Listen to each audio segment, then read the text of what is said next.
Graça, paz e misericórdia da parte de Deus Pai e da parte do seu bendito Filho, nosso amado Senhor Jesus. Amém?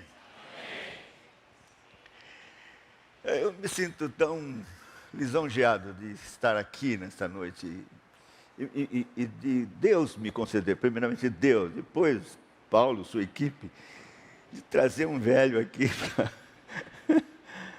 para falar do antigo evangelho. Old school, old gospel. Old school, antigo evangelho. E é sobre isso que eu vou falar. Um evangelho que, infelizmente, não tem sido pregado mais.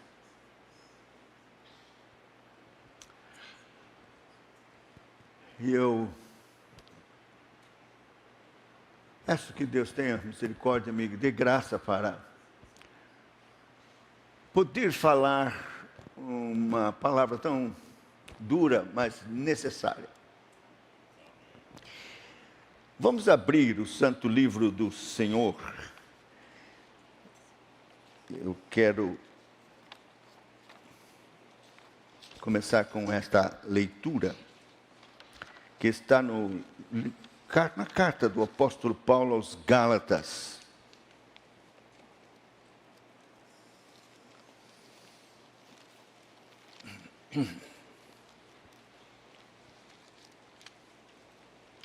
Do capítulo 1, eu vou ler do verso 1 ao verso de número 27. Gálatas, capítulo 1, até o verso de número 27. Vamos ouvir com toda atenção, interesse, amor, mesmo assentados, mas com todo interesse.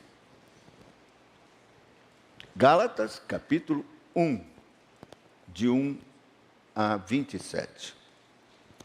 Paulo, apóstolo, não da parte de homens, nem por intermédio de homem algum, mas por Jesus Cristo e por Deus Pai, que o ressuscitou dentre os mortos. E todos os irmãos, meus companheiros, às igrejas da Galácia, graça a vós outros e paz da parte de Deus, nosso Pai e do nosso Senhor Jesus Cristo, o qual se entregou a si mesmo pelos nossos pecados, para nos desarraigar deste mundo perverso, segundo a vontade de nosso Deus e Pai, a quem seja a glória pelos séculos dos séculos. Amém. Admira-me que estejais passando tão depressa daquele que vos chamou na graça de Cristo para outro evangelho, o qual não é outro, senão que há alguns que vos perturbam e querem perverter o evangelho de Cristo. Mas, ainda que nós, ou mesmo um anjo, vindo do céu, vos pregue evangelho que vá além do que vos temos pregado, seja anátema. Assim como já dissemos, e agora repito, se alguém vos prega evangelho que vá além daquele que recebestes, seja anátema. Porventura procuro eu agora o favor dos homens ou de Deus? Ou procuro agradar a homens? Se agradasse ainda a homens, não seria servo de Cristo. Faço-vos, porém, saber, irmãos, que o evangelho por mim anunciado não é segundo o homem, porque eu não o recebi, nem aprendi de homem algum, mas mediante revelação de Jesus Cristo. Porque ouviste qual foi o meu proceder outrora no judaísmo, como sobremaneira perseguia a igreja de Deus e a devastava. E na minha nação, quanto ao judaísmo, avantajava-me a muitos da minha idade, sendo extremamente zeloso das tradições dos meus pais. Quando, porém, ao que me separou antes de eu nascer, e me chamou pela sua graça, aprouve revelar seu Filho em mim, para que eu o pregasse entre os gentios sem detença. Não consultei carne nem sangue, nem subi a Jerusalém para os que já eram apóstolos antes de mim, mas parti para as regiões da Arábia e voltei outra vez para Damasco. Decorrido 3 anos, então subi a Jerusalém para avistar-me com Cefas e permaneci com ele 15 dias. E não vi outro dos apóstolos senão Tiago, o irmão do Senhor. Ora, acerca do que vos escrevo, eis que diante de Deus testifico que não minto. Depois fui para a região da Síria e da Cilícia. Não era conhecido de vista das igrejas da Judéia que estavam em Cristo.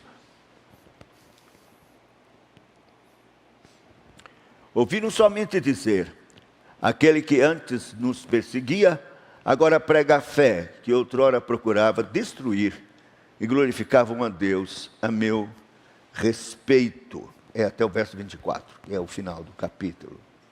Que Deus queira, por sua graça, nos abençoar. Vamos orar. Nosso Deus, nosso Pai Todo-Poderoso, Senhor da glória, que pela tua providência, pelo amor que o Senhor tem pelos teus eleitos, pela igreja, pelo zelo da tua própria glória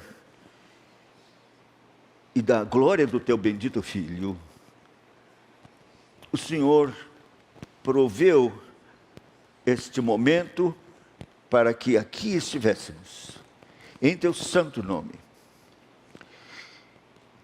a fim de trazer a tua palavra e a exortação que o Senhor quer dizer ao teu povo aqui reunido e a tantos quantos pela internet vão ouvir.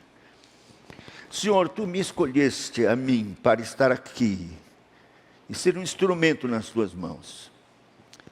O Senhor sabe que eu sou limitado, fraco. O Senhor sabe que não seria eu, outros muito melhores e bem preparados. Mas o Senhor quis que eu estivesse aqui. E então, humildemente, eu me coloco nas tuas mãos, instrumento débil, confiando que o Senhor há de me usar. E então ficará mais evidente se de fato o Senhor falar aos corações, que foi o Senhor mesmo, na tua glória, pelo poder do teu Espírito, que quis manifestar o teu poder, hoje aqui, para a tua glória, para o bem da tua igreja. Então, Senhor, não a nós, mas ao teu nome da glória. E ser misericordioso e gracioso. E nos abençoa. Em nome de Jesus. Amém.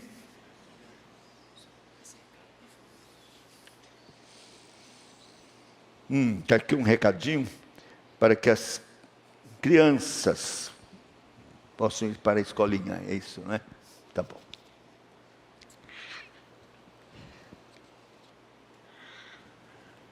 Meus queridos irmãos, eu tenho que começar falando alguma coisa da minha experiência.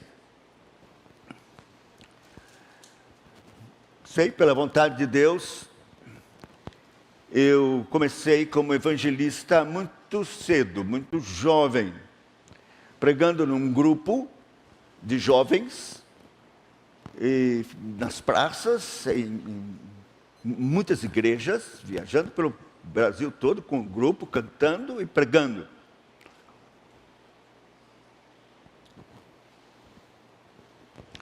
E então Deus me chamou especialmente para a Bahia, Salvador. E eu comecei lá no interior, bem distante, pregando o Evangelho, e envolvemos os jovens para fazer isso, evangelizando.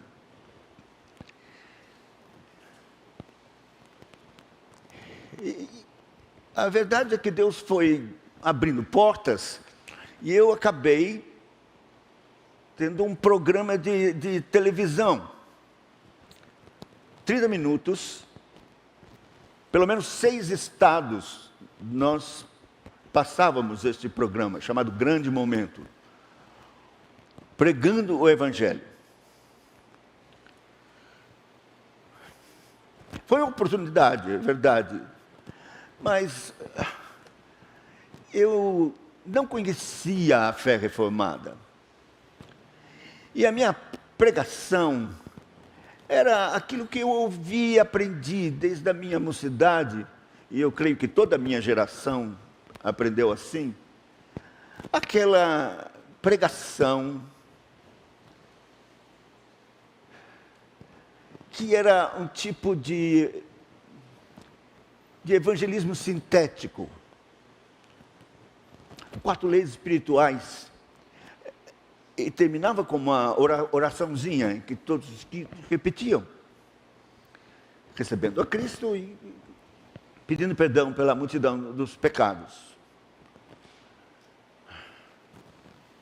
Fazendo apelo, trazendo pessoas à frente. E Deus me deu oportunidades grandes com cruzadas, pregando a milhares de pessoas, fazendo apelo.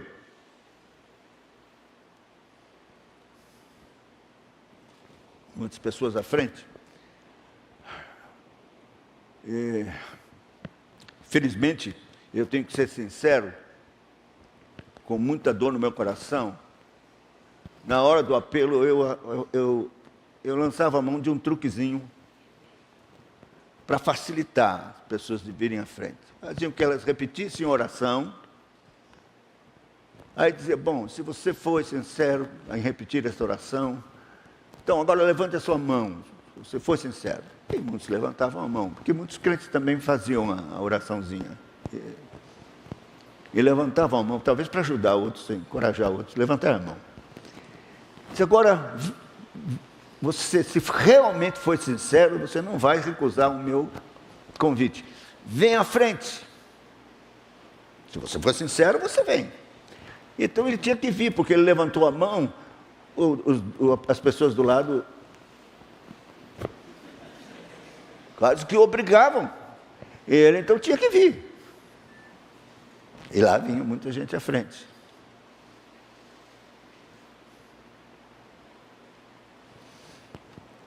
E foi assim até que eu li um livro de um pastor batista reformado. O título do livro é Os Batistas e a Doutrina da Eleição.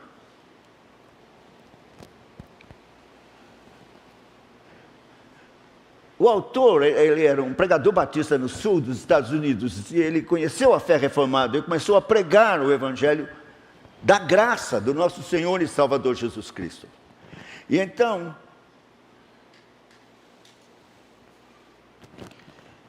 ele foi expulso da convenção, lá nos Estados Unidos. E ele, então, escreveu um libelo, uma defesa de que aquilo que ele pregava era o que estava na Bíblia e era o que os batistas antigos sempre creram e pregaram.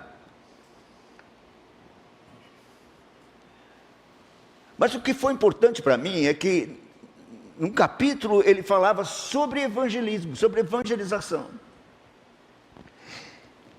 E um parágrafo, especialmente, me jogou no chão, porque ele dizia assim: se você prega o Evangelho verdadeiro, se você prega o Evangelho, os pecadores, ao ouvirem esse Evangelho, têm que vir em desespero na presença de Deus. E eu lembrei dos meus apelos. Ninguém vem em desespero. Todo mundo vinha, sei lá, interessado na oraçãozinha, na oração, né, tal. Eu me lembro, até veio na minha mente, olha que coisa, uma vez que um chegou e disse: eu não quero ser crente não, eu quero a oraçãozinha aí, que eu estou precisando. Fiquei com raiva, mas eu que estava errado. Ninguém vinha de desespero, coisa nenhuma. Alguma coisa estava errada. E depois eu comecei a examinar a condição da igreja. E então cheguei à conclusão, lamentável, de que a igreja moderna está uma lástima. Uma lástima. E tem desonrado a Cristo. Por isso o título dessa mensagem é A Desonra de Cristo pela Igreja Moderna. Tem desonrado a Cristo, empanado a glória da cruz, com o seu testemunho medíocre, pífio, carnal. A igreja moderna é cheia de práticas de pecado.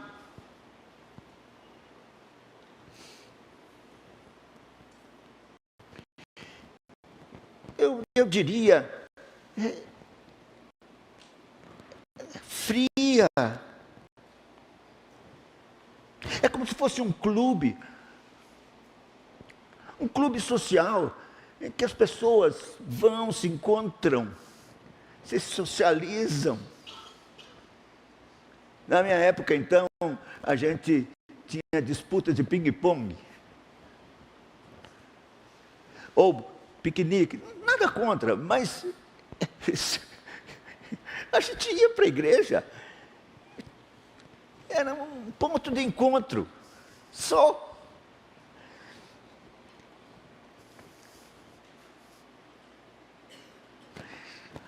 Não há profundidade na igreja moderna, no conhecimento de Cristo, das doutrinas. Ninguém quer saber de doutrina. A ênfase é o louvorzão.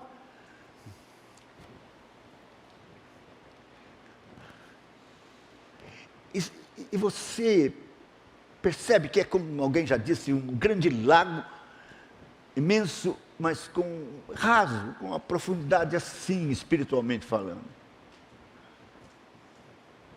O pior, como eu já disse, é o escândalo. Porque o mundo está olhando, está vendo. Eles fazem a pergunta: é isso aí que é o resultado da cruz? Não há diferença. As pessoas vivem como vivem no mundo. Eu ouço, por exemplo, eu via sempre empresários dizendo: está muito difícil, crente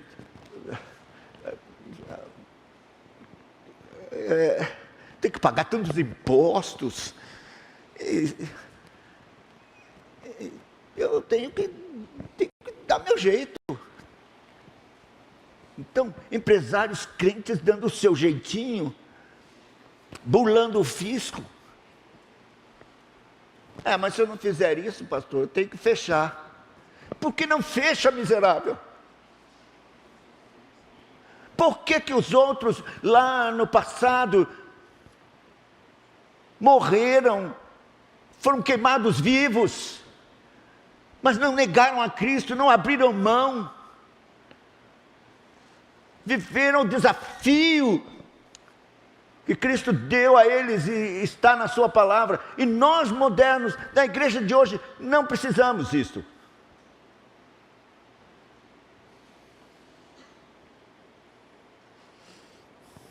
Eu lembrei dos textos que diz: ó homens, até quando tornareis a minha glória em vexame? Amareis a vaidade, buscareis a mentira, saber que Deus distingue para si o piedoso. E ainda diz: o meu nome é blasfemado entre os gentios por vossa causa.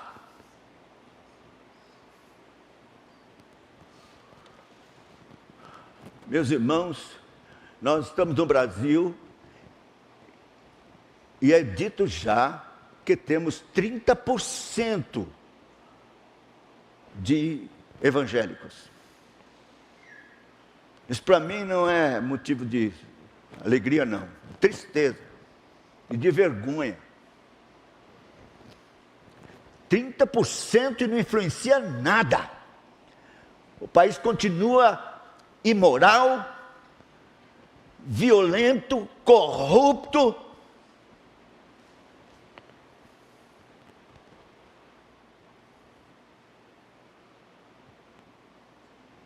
E envergonhando o mundo. A bancada evangélica, com raríssimas exceções, no Congresso Nacional, é uma tristeza.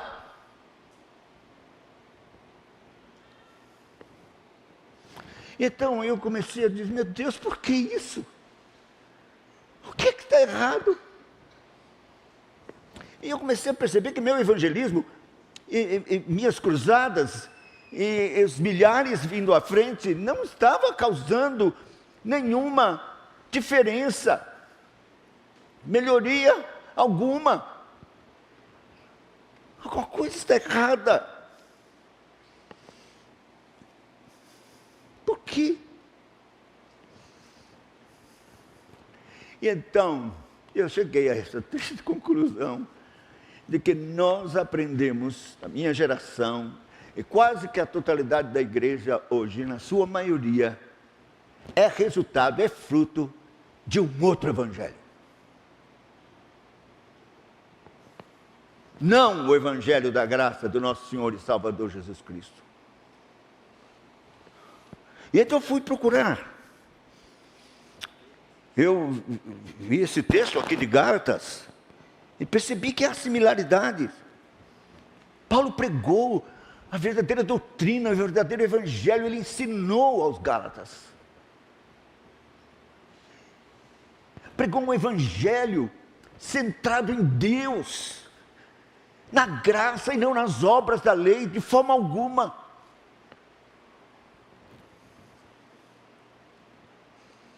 Virou as costas. E aí veio o inimigo. E semeou outra semente. Um outro evangelho. E causou um mal terrível à igreja que se afastou tão depressa. Admira-me que estejais passando tão depressa daquele que vos chamou na graça de Cristo para outro evangelho.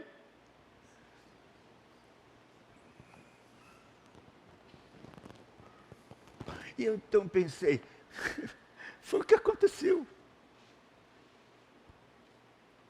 Um outro evangelho. Comecei a pensar, o evangelho, desde o Senhor Jesus Cristo pregando Ele mesmo e seus apóstolos, era um evangelho pregado tendo Deus Pai soberano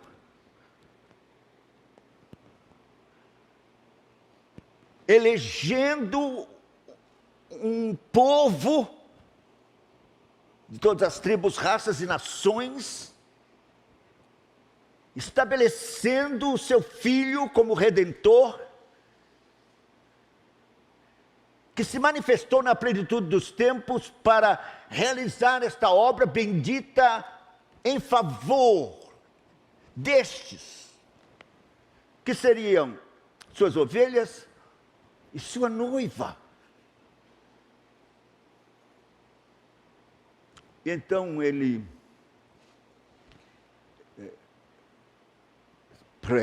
vem, faz a obra que tinha que fazer,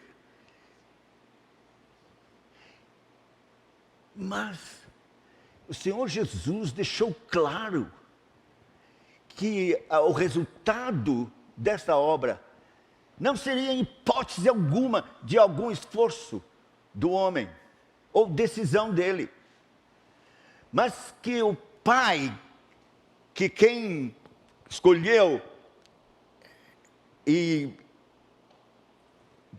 completou a obra, enviou seu Filho para que a completasse. Ele mesmo, pelo seu Espírito, é quem chama, opera na vida destes seus eleitos para que venham. A ordem é para pregar a todo mundo, mas é o Pai quem traz. E o Senhor Jesus mostrou isso evangelizando. Chegou um dizendo: seguir-te-ei por onde quer que andares, por onde quer que fores.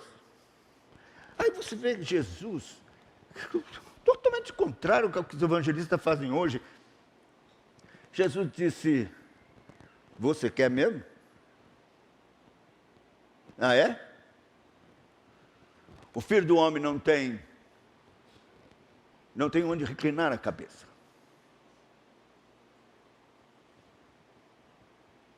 Você quer?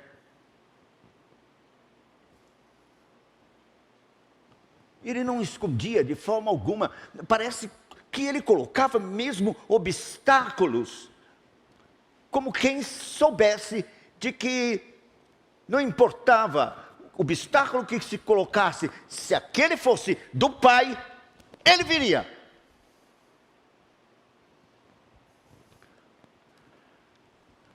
Senhor, eu vou te seguir, mas deixa eu primeiro despedir dos meus pais. Aí o Senhor diz: não serve não. Dá. Quem põe a mão comigo no arado e olhar para trás, não serve. Deixa os mortos entregarem os seus próprios mortos.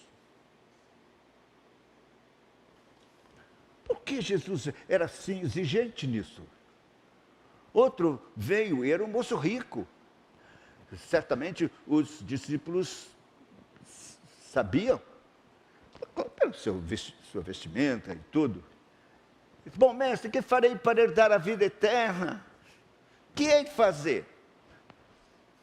E Jesus o experimenta, sabe, os mandamentos. Ah, sei, ele então cita os mandamentos de cor. Falta uma coisa. Vai, vende tudo que tens, dá aos pobres, vem, segue-me, terás um tesouro no céu. E eu, se eu fosse os discípulos, eu ia pensar assim: Senhor, 50%.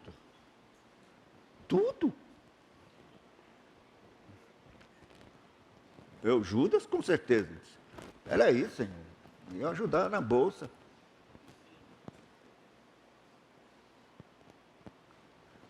Tudo. E o moço saiu triste. Nós não sabemos, mas ele saiu triste. Foi embora. O texto não diz mais nada. Quer dizer, hoje, certamente ele seria recebido na igreja. Certamente. É um bom dizimista, ele vai ajudar, está aí. Quem sabe depois ele vai compreender mais tarde e tal. Mas deixa ele aí, o que é isso? Mas o Senhor Jesus estava atestando do ponto de vista da soberania de Deus.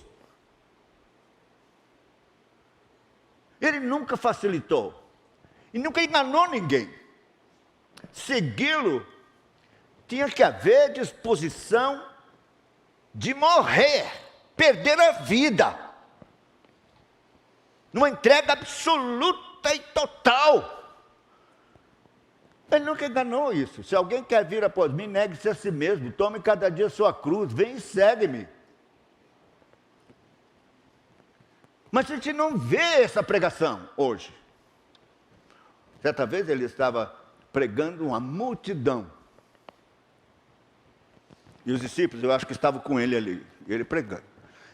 Daqui a pouco ele começa a falar coisas duras. Duras. Seguir-me é comer a minha carne, é beber o meu sangue. certamente ele percebeu que a grande maioria estava ali, interessada no pãozinho que ele multiplicou, ou então em qualquer milagre curioso para ver demonstrações de poder. Mas quando ele disse isso, então diz o texto, que começaram a dizer, dura esse discurso, e um buraco se abriu no meio da multidão, porque o pessoal começou a ir embora. Começou a ir embora. Eu acho que os discípulos deveriam estar ali pensando assim, olha, se o mestre não maneirar, não vai ficar ninguém. Eu penso isso porque logo depois disso que ele se virou e disse, quereis vós também vos retirar?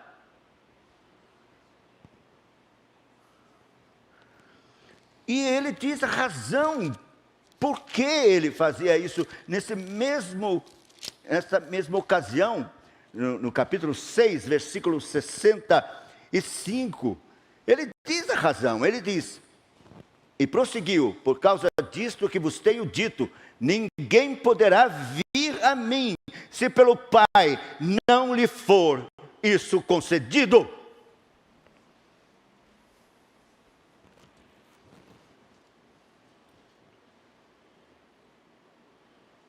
Ele disse, vinde a mim.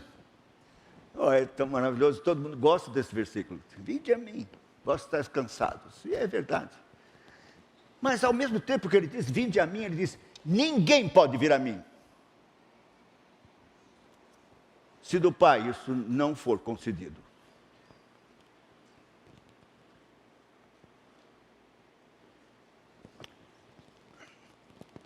No capítulo 11 de Mateus,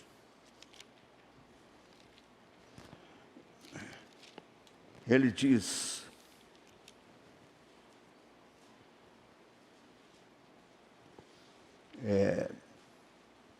Mateus, desculpa, às vezes eu não estou programado dizer um versículo, mas parece que o Espírito Santo manda, não tem jeito. 11, 28, né? Vinde a mim, todos vós estáis cansados, sobrecarregados, eu vos aliviarei. Tomai sobre vós o meu jugo, aprendei de mim, que sou manso e humilde de coração, achareis descanso para vossas almas, porque meu jugo é suave e meu fardo é leve. Mas antes, ele diz assim, verso 25, por esse tempo exclamou Jesus, graças te dou, ó Pai, Senhor do céu e da terra, porque ocultaste estas coisas, o Senhor quis ocultar, esconder essas coisas dos sábios e instruídos, e quiseste revelar aos pequeninos. Escondeu de uns e revelou a outros. Tudo me foi entregue por meu Pai. Ninguém conhece o Filho senão o Pai, e ninguém conhece o Pai senão o Filho, e aquele a quem o Filho o quiser revelar. Pedro, certa feita, ele perguntou a todos, o que estão dizendo aí que eu sou? Uns dizem João Batista, outros, alguns dos profetas, tal. E vós, quem dizeis que eu sou? Aí Pedro diz, tu és o Filho, o Cristo, o Filho do Deus bendito. Aí ele diz, bem-aventurado és tu, Simão Bar-Jonas, porque não foi carne nem sangue quem tu revelou, mas meu Pai que está nos céus. Então o que aconteceu com o Evangelho? Aí quando você vai estudar a história, você vê que até 1830, o Evangelho era pregado dessa forma, do ponto de vista da soberania de Deus, colocando o homem no seu devido lugar. Houve um grande pregador nessa época chamado Azael Netton, que pregava dessa forma, com veemência, e não fazia apelo nenhum para ninguém ver à frente. Mas alguém na mesma época dele, chamado Charles Finney, começou a inventar um novo método que ele chamou de New Measure, novas medidas. E ele então começou a ensinar que não era assim. Não tem esse negócio de Deus é quem escolhe e é que as pessoas vêm conforme Deus ordena e quer. Não. Deus mandou seu filho, ele fez o que tinha que fazer, e agora que cada um dê conta de si e escolha. Ou você aperta o botão da máquina, ou você não aperta. E acabou, não terá nada. E então ele começou a pregar desta forma, do ponto de vista do homem e não de Deus. E ele entendia, e isso está no seu compêndio de teologia sistemática, ele escreveu um compêndio de teologia sistemática. E ele ensinava que não tem esse negócio de pecado original, coisa alguma. Ele era semi-pelagiano, não acreditava no pecado original. Cada um é Adão agora, ele decide. Nasce assim. E começa a pecar, mas não tem isso. E também ele acreditava que dentro do homem tinha todas as virtudes necessárias para que ele viesse a Cristo. Ele acreditava naquelas virtudes ocultas no coração. E que qualquer esforço emocional, psicológico, que você, como pregador, puder se utilizar para que essas virtudes adormecidas viessem à luz, valia a pena. Por isso, ele fazia todo tipo de recurso. Ele não acreditava na regeneração, na necessidade da regeneração, para que a pessoa pudesse crer ou se arrepender. Não. Qualquer homem tem a fé e pode exercer. Ele precisa ser estimulado para fazer isso. E é por isso então que ele começou a pregar desse ponto de vista. Colocando os bancos dos ansiosos e as pessoas que depois, no final da mensagem, bem impressionante, com todos os recursos carismáticos que ele tinha, na sua personalidade, e a sua maneira de falar. Então, convidavam as pessoas ansiosas, que queriam se decidir por Cristo, que viessem à frente. É dito que mais de 500 mil pessoas vieram a Cristo durante o ministério de Finney, mas que os pesquisadores depois chegaram à conclusão de que muito pouco ficou ou nada, de fato, para a igreja. Pelo contrário, isso se estabeleceu como uma escola de evangelistas que vieram depois. E nós herdamos o evangelismo de Finney, centrado no homem e não em Deus. E o resultado da igreja aqui nos Estados Unidos, infelizmente, é esse que eu já descrevi, lastimável. É bom lembrar que os reformadores, já que estamos comemorando a reforma, os reformadores, todos eles tiveram um entendimento claro de que o Evangelho é o da graça. E que aquilo que a Igreja Católica, há 1.700 anos, não, 1.300 anos, 200, vinha pregando, era um evangelho, um outro evangelho. E os reformadores, todos criam na eleição e na soberania de Deus. Tanto é que todo mundo conhece o entrevero que houve entre Lutero e Erasmo de Roterdã, não é? Todo mundo sabe que Erasmo que defendia a Igreja Católica e dizia que tinha sim o que é chamado de livre-arbítrio. E Lutero disse, não há, o homem está escravo do pecado. E então, uma carta, Erasmo escreveu, Lutero, deixa Deus ser amor. E então Lutero respondeu para ele, deixa Deus ser Deus, Erasmo.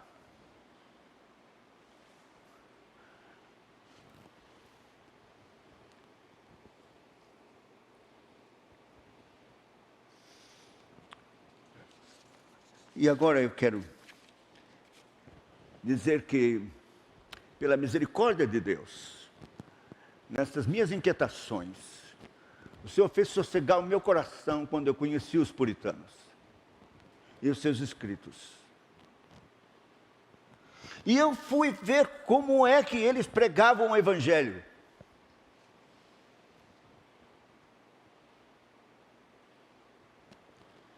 Quer ver? Se eu perguntar, bom, está ali o que é um cristão, qual é a sua identidade e qual a sua missão? Qual é a missão? Qual é a missão da igreja principal? Então, a grande maioria vai responder, missões, ou evangelizar. Os puritanos iam dizer, errado. A principal missão da igreja de um cristão é glorificar a Deus. Porque se ele não tiver esta missão principal e for evangelizar e fazer missões, ele vai comprometer a glória de Deus. E é o que aconteceu e está acontecendo na verdade. Pessoas estão evangelizando, fazendo missões, com esse evangelho arminiano, centrado no homem, que empana a glória da cruz, é a glória de Cristo e o próprio Evangelho. Então, como os puritanos evangelizavam?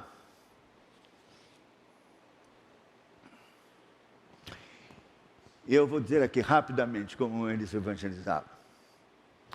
A primeira coisa que eles entendiam que era preciso pregar e ensinar as pessoas é quem é Deus. A gente presume que os pecadores saibam quem é Deus.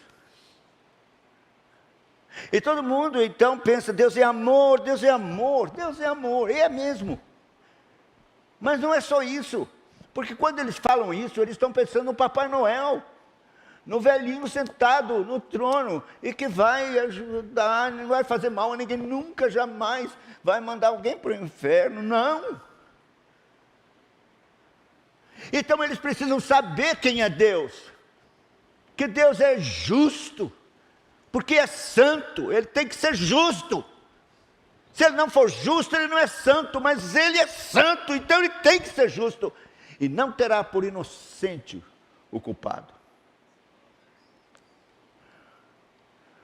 O fato de Deus ser santo é um problema, porque a sua santidade vindica a justiça e provoca a sua ira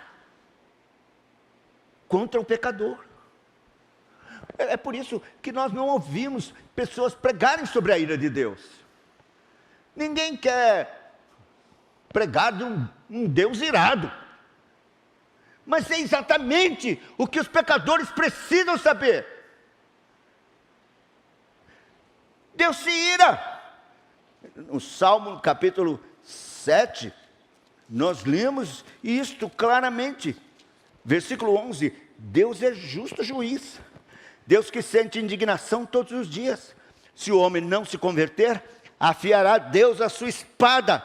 Já amou o arco, tem-no pronto. Para ele já preparou instrumentos de morte. Jonathan Edwards pregava isso e esticava assim um arco. Está aqui apontado já para a sua cabeça. Porque ele se ira todos os dias. Ele está irado agora.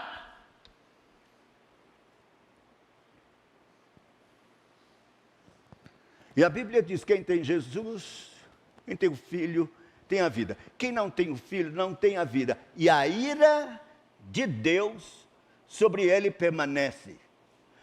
Está sobre a cabeça dele. E a gente pega folheto e diz: Jesus te ama, Jesus te ama, Jesus te ama. Por que não pega um folheto? Jesus está irado, ele está irado. Jesus está irado com você. Se a Bíblia diz que a ira está sobre a cabeça, por que você não diz isso para ele? Por que suprime isso? Por que você diz que Deus só ama? Porque para não assustar, para ele não já fechar o coração. Não. Que se feche o que quiser. Que se feche, já está fechado. É Deus quem abre.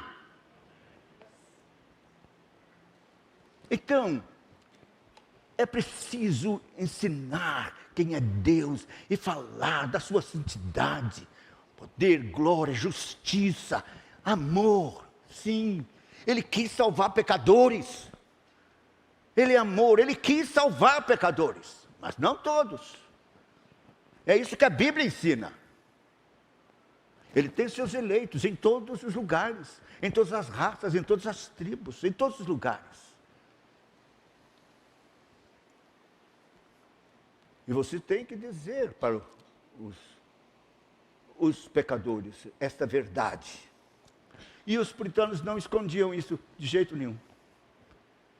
Pregavam a soberania de Deus, da santidade de Deus, da sua ira. E em seguida, eles passavam para: quem é você? Quem é o homem? E aqui que eu acho e compreendo que a falha maior na evangelização de hoje. Porque a gente vê, ouve,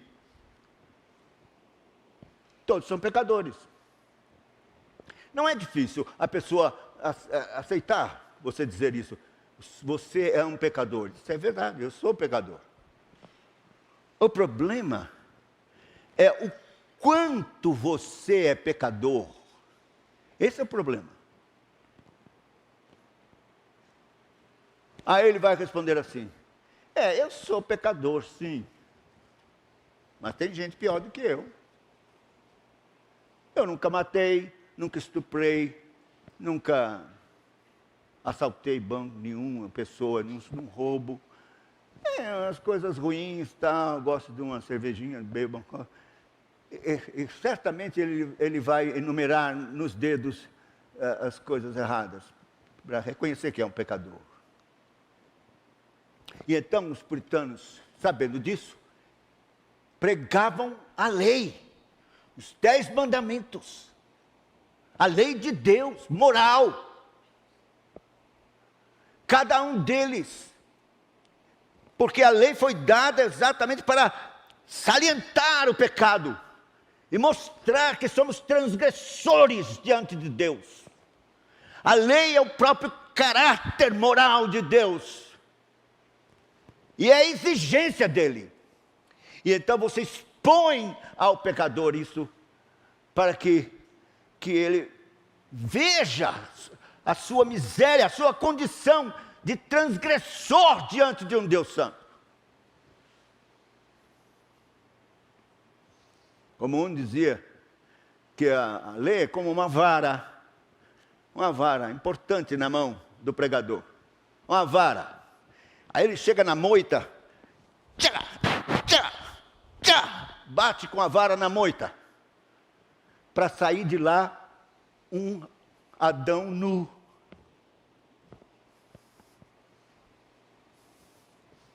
Tem que sair da moita o Adão nu. E a vara da lei faz isso.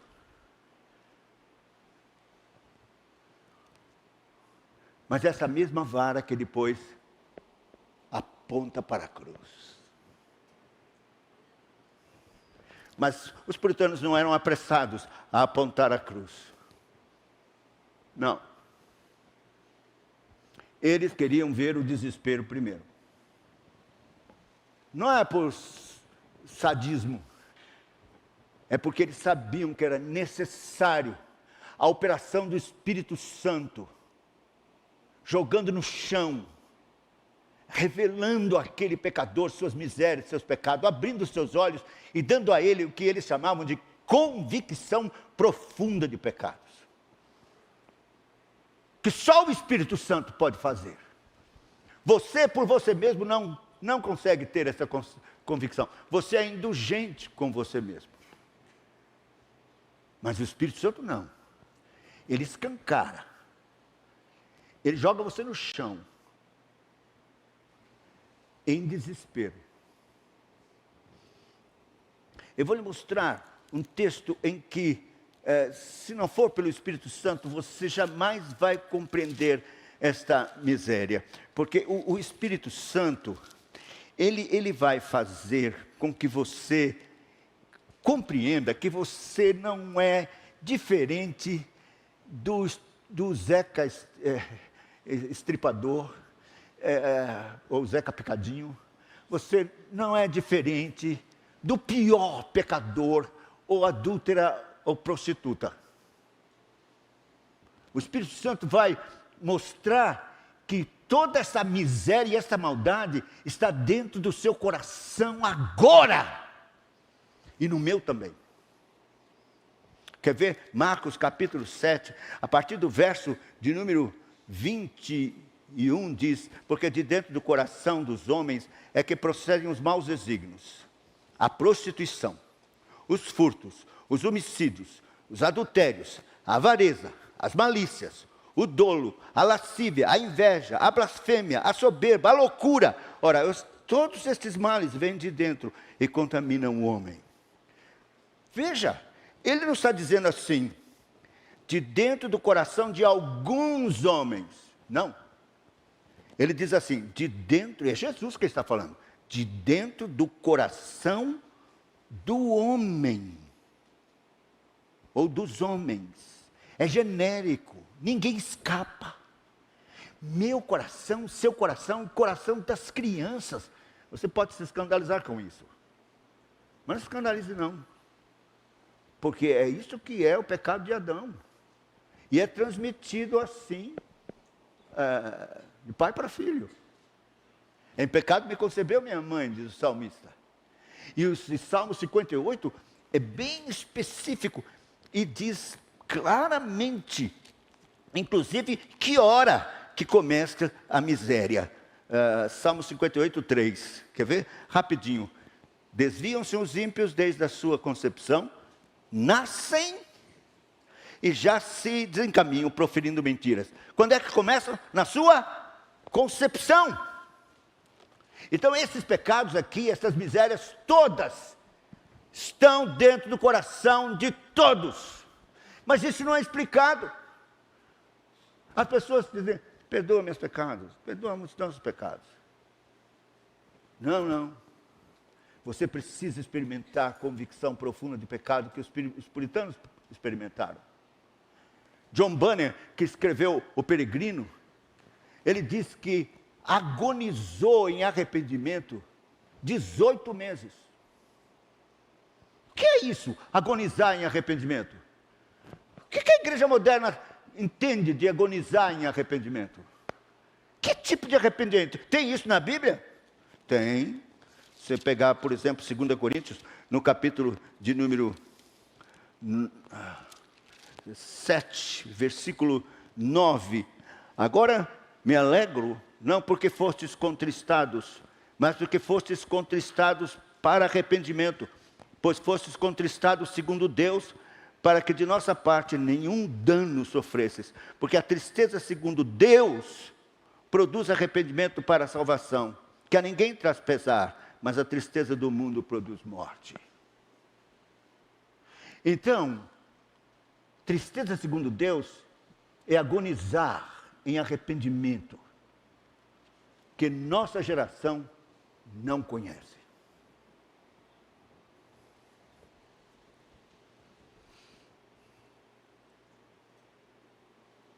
O arrependimento é aquela oraçãozinha, perdoa-nos e dá-nos os pecados também.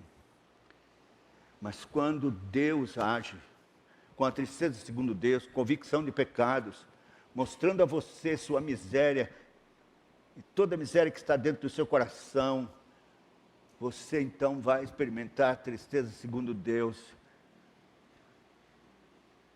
Talvez a oração mais importante da igreja moderna seja: Senhor, dá-me arrependimento verdadeiro.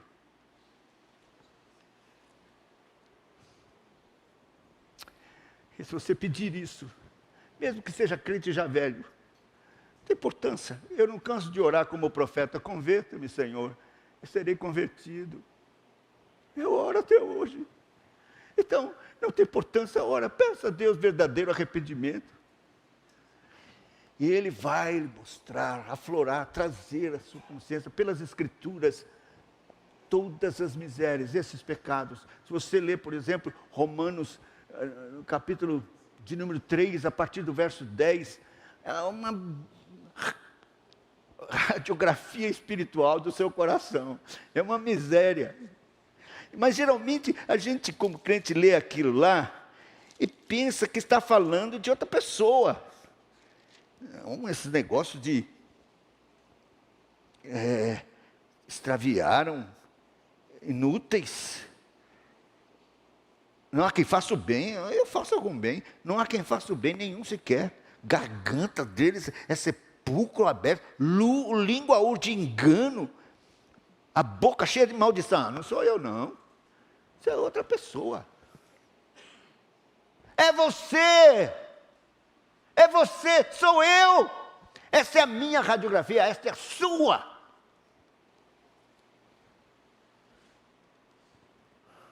Mas a gente não vê.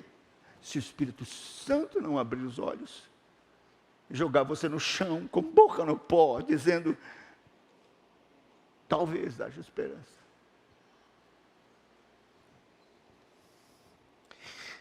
Mas então os puritanos, quando via que de fato essa pessoa estava naquela encruzilhada, e sentindo que de fato estava reprovado diante de Deus e que havia pecado, era um transgressor, e que Deus não tem por inocente o culpado, e que a ira de Deus estava sobre a cabeça dele, então ele começava a ficar em desespero: isso que eu faço? E então os puritanos descortinavam o Calvário e apresentava o cenário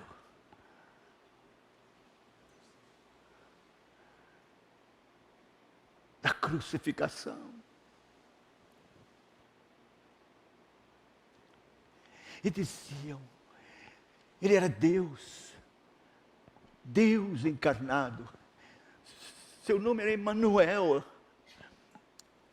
mas ele era verdadeiro homem. E ele veio porque o Pai o designou para ser o Redentor e substituir pecadores, não representar, mas substituir pessoalmente, personalmente. Quer dizer, cada pessoa que o Pai amou e escolheu antes da fundação do mundo. A sua obra é específica por suas ovelhas. Então, se você é um eleito, Ele morreu por você, Ele tomou seu lugar e recebeu o castigo que era seu, e derramou seu sangue divino, puríssimo, que tem poder para nos lavar, nos purificar de todo pecado.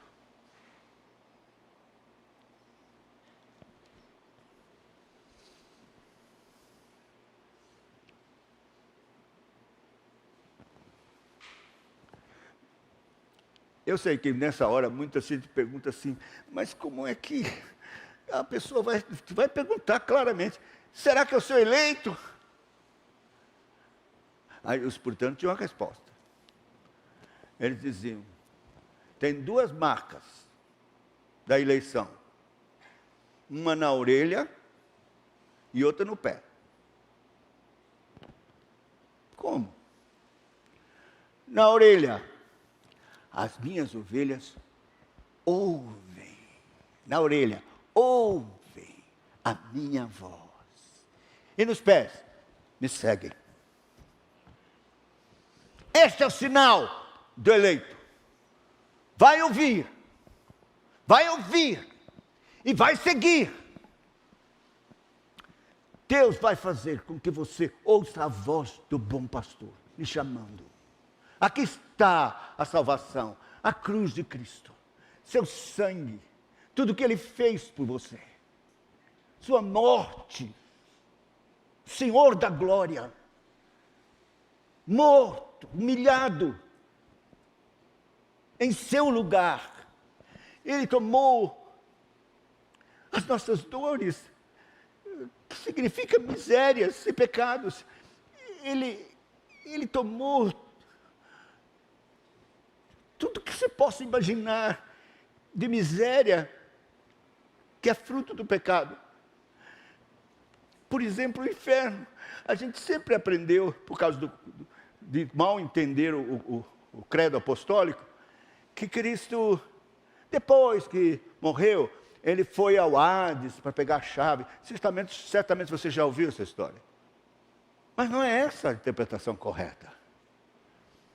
Cristo desceu ao inferno, ao Hades, na cruz. Na cruz, Ele sofreu seu inferno, o inferno dos eleitos, o inferno da sua igreja, o meu inferno, na cruz. Aí eu li no puritano, que disse assim, que quando Ele disse na cruz, tenho sede. Aí eu sempre entendi que isso, bom, ele perdeu muito sangue, estava desidratado, e então ele sentiu sede porque estava desidratado. O puritano diz, não. Ele disse, tenho sede porque ele desceu ao inferno. Ele sentiu o mesmo que o rico sentiu. Manda Lázaro molhar a ponta do dedo, botar na minha língua, porque me acho atormentado nesta chama. A sede do inferno, Cristo sentiu por mim, por você. Tenho sede. Então, este evangelho, que tem que trazer a nossa própria morte, negar-se a si mesmo, entender que estamos com Ele identificados na morte. Ele não morreu sozinho, Ele não morreu sozinho na cruz, entenda isso. Todos os eleitos morreram lá.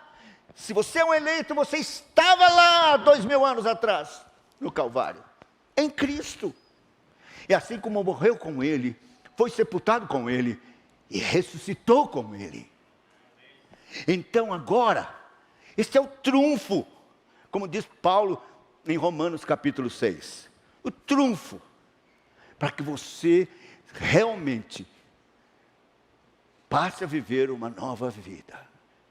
Ressuscitados com Cristo para uma nova vida. Liberto do domínio do pecado e de Satanás. Feito nova criatura.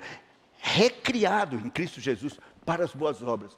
Você vai viver de um modo que honre a Cristo. Dignifique, glorifique a Cristo. É esta igreja que Deus quer. Liberta, pura, santa, e que dê um testemunho glorioso. Eu sei que o pessoal da terceira onda, não, está faltando aquele evangelho de poder, de curas, e de não sei o quê, o mundo vai ficar maravilhado quando isso acontecer.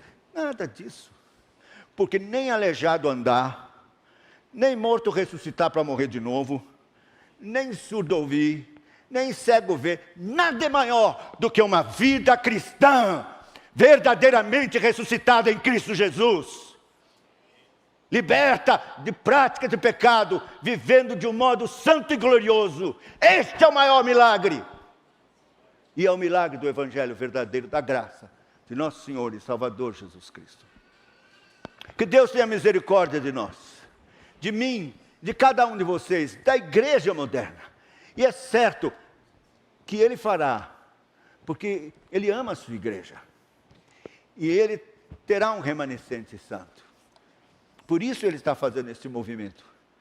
É o Espírito Santo que está fazendo. Você vai ficar de fora? Que Deus tenha misericórdia de nós. Amém.